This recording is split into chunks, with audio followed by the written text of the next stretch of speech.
मिरज शासकीय रुग्णालयात अत्यावस्थ वृद्धेचे वाचवले डॉक्टर आणि प्राण। वृद्धेच्या नातेवाईकांकडून वैद्यकीय अधीक्षक रुपेश शिंदेसह डॉक्टर प्रियंका राठे यांचा सत्कार।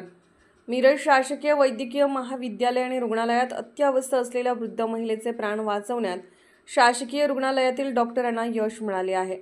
सदरची वृद्ध महिला शिरोळची असून रुग्णालयात आणताना ती वृद्ध महिला अत्यंत अस्वस्थ होती। मिरज शासकीय रुग्णालयात दाखल केले असता रुग्णालयातील डॉक्टरांनी सदर महिलेस तातडीने उपचार करण्यास सुरुवात केली। डॉक्टरांच्या अथक प्रयत्नानंतर सदर वृद्ध महिलेचे प्राण वाचवण्यात शासकीय रुग्णालयातील डॉक्टरांना यश मिळाले आहे।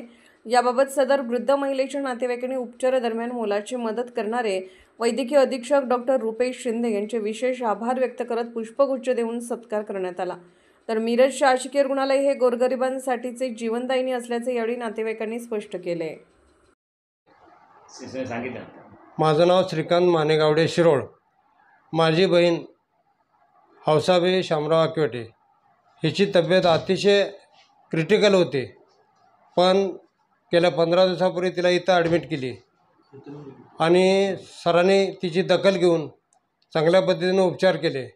ज्या दिवशी ॲडमिट केली त्या दिवशी शनिवार होता, दुसऱ्या दिवशी रविवार होता आणि फार कंडिशन क्रिटिकल होती। सर हजर नसतानासुद्धा सरांशी फोनवर संपर्क साधून सरांनी जेवढे करता येईल त्याच्यापेक्षा जास्तीचे प्रयत्न करून माझ्या बहिणीचे प्राण वाचवले आणि माझ्या अनुभवाप्रमाणे इथं सेवा चांगली मिळते, गरिबांना चांगली सेवा मिळते आणि अशी सदैव सेवा गरिबांना मिळत राहो ही आमची प्रामाणिक विनंती आणि सरांना आमच्या त्याबद्दलच्या शुभेच्छा आहेत।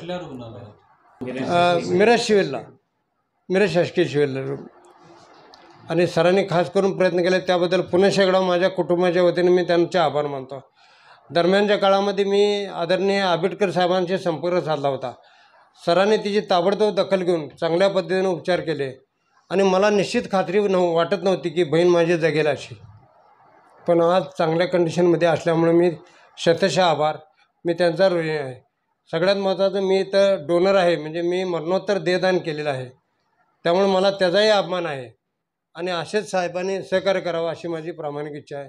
एवढे बोलून मी थांबतो।